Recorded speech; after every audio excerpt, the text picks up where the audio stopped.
Salut și bine v-am găsit la un nou car vlog. Nu e car vlog, e episod al canalului Vlăduț VTZ. Asta mi-am amintit de Gis Garaj, al canalului Gis Garaj. Voi ăștia care nu băgați bani în mașini, ce dracu faceți, mă, că e? Eu aveam Tigraia pe care o aveam și pusă la vânzare, dar înainte de a face asta, vă spun că mă cheamă Vlăduț VTZ și pe Instagram și pe TikTok și dați și voi follow și bla bla bla. Așa. Și aveam Tigraia pe care oricum mă gândeam să o vând, dar n-am pus-o la vânzare, am mai pus pe story din când în când că vând Tigra, Opel Tigra.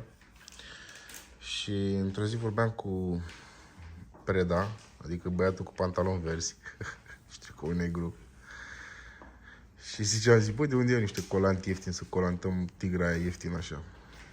Și mi-a zis, băi, ce crezi, am niște colanți în garaj, a luat unul să pună pe un merțan și s-a răzgândit că, na, e roz totuși.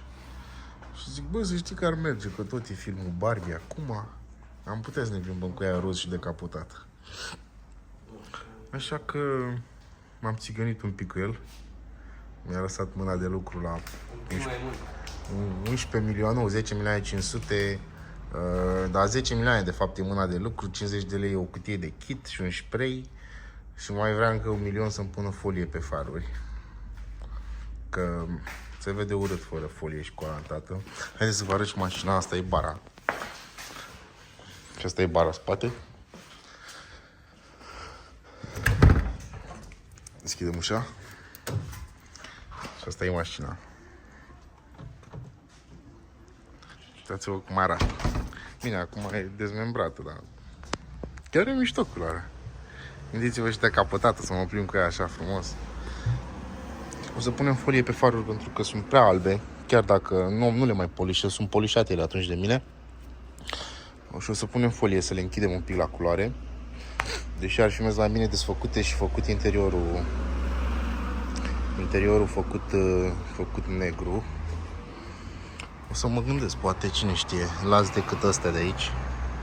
Adică astea de la Lupe, bronzul ăla. Și restul le fac negre, să vedem. Am furnici pe mașină.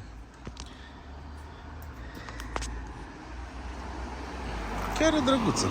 Adică mie chiar îmi place. Ce zici, eu? Am o vină să te arăt. Ce să-mi arăți? Hai că vin. Revin.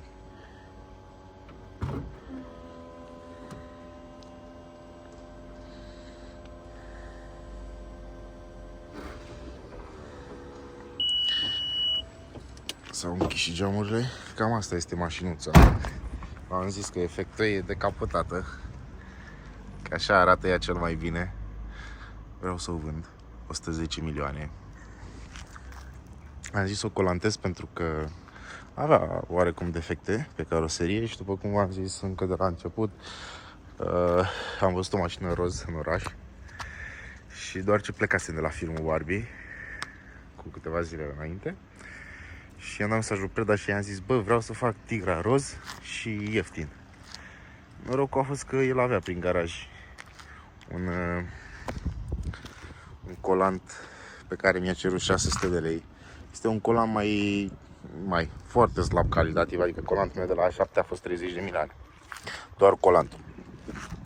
Și asta este un colant de 9 milioane 20 de metri, adică 45 de lei metru. Cumpărat nu știu de unde să vă zic. Și oricum nu vă recomand să-l folosiți pentru că e un colant foarte subțire și foarte greu de pus, adică am fost obligați, de exemplu aici, să facem niște îmbinări pentru că nu ține. Adică fiind foarte subțire nu stă lipid și nu poți să-l tragi, nu poți să faci nimic cu el. Și la fel când mergeți cu mașina pe la colantatori de ăștia prin țară, alegeți-vă un colant puțin mai gros pentru că e mult mai rezistent la zgârieturi și chestii de genul ăsta. Nu vă afectează caroseria în cazul în care se zgârie.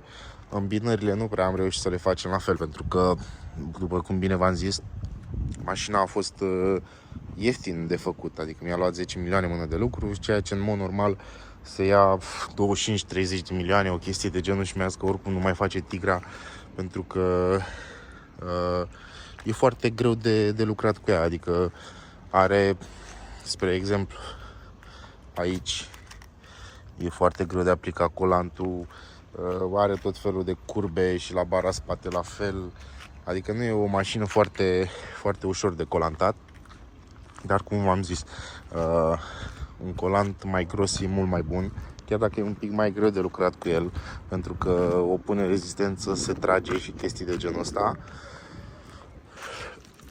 Dar pentru 10 milioane mână de lucru și 6 milioane material, eu zic că ești ok, tigruța.